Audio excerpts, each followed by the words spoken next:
लिखें। दोस्तों, संतान सप्तमी का व्रत भाद्रपद मास के शुक्ल पक्ष की सप्तमी तिथि को मनाई जाती है।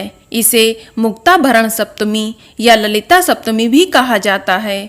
यह व्रत विशेष रूप से संतान प्राप्ति, संतान रक्षा और संतान की उन्नति के लिए किया जाता है। संतान सप्तमी व्रत में भगवान शिव एवं माता पार्वती जी की पूजा की जाती है और भगवान शिव और माता पार्वती से अपने संतान की लंबी आयु, सुख शांति एवं समृद्धि की कामना की जाती है। यह व्रत महिला एवं पुरुष अर्थात माता पिता दोनों मिलकर संतान के सुख के लिए रखते हैं। चलिए अब बात करते हैं संतान सप्तमी की व्रत कथा के बारे में, जो इस प्रकार है। इस व्रत का उल्लेख श्री कृष्ण जी ने युधिष्ठिर के सामने किया था।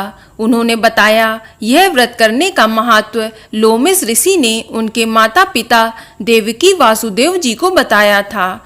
माता देवकी के पुत्रों को कंस ने मार दिया था, जिस कारण माता पिता के जीवन पर संतान शोक का भार था, जिससे उभरने के लिए उन्हें संतान सप्तमी व्रत करने को कहा गया। लोमश ऋषि द्वारा उनके माता पिता को संतान सप्तमी की कथा सुनाई, जो इस प्रकार है। अयोध्या का राजा था नहुंस, उसकी पत्नी का नाम था चंद्रमुखी।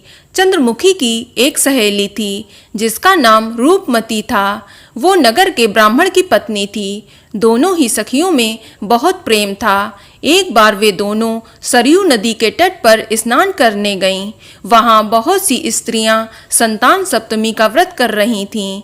उसकी कथा सुनकर इन दोनों सखियों ने भी पुत्र प्राप्ति के लिए इस व्रत को करने का निश्चय किया, लेकिन घर आकर वे दोनों भूल गईं। कुछ समय के बाद दोनों की मृत्यु हो गई और दोनों ने पशु योनि में जन्म लिया। कई जन्मों के बाद दोनों ने मनुष्य योनि में जन्म लिया। इस जन्म में चंद्रवती का नाम ईश्वरी एवं रूपमती का नाम भूषणा था। ईश्वरी राजा की पत्नी एवं भूषणा ब्राह्मण की पत्नी थी। इस जन्म में भी दोनों में बहुत प्रेम था। इस जन्म में भूषणा को पूर्व जन्म की कथा याद थी, इसलिए उसने संतान सप्तमी का व्रत किया, जिसके प्रताप से उसे 8 पुत्र प्राप्त हुए। लेकिन ईश्वरी ने इस व्रत का पालन नहीं किया, इसलिए उसकी कोई भी संतान नहीं थी। इस कारण उसे भूषणा से ईर्ष्या होने लगी थी। उसने कई प्रकार से भूषणा के पुत्रों को मारने की कोशिश की, लेकिन उसके भूषणा के व्रत के प्रभाव से उसके किसी भी पुत्र को क्षति नहीं पहुंची।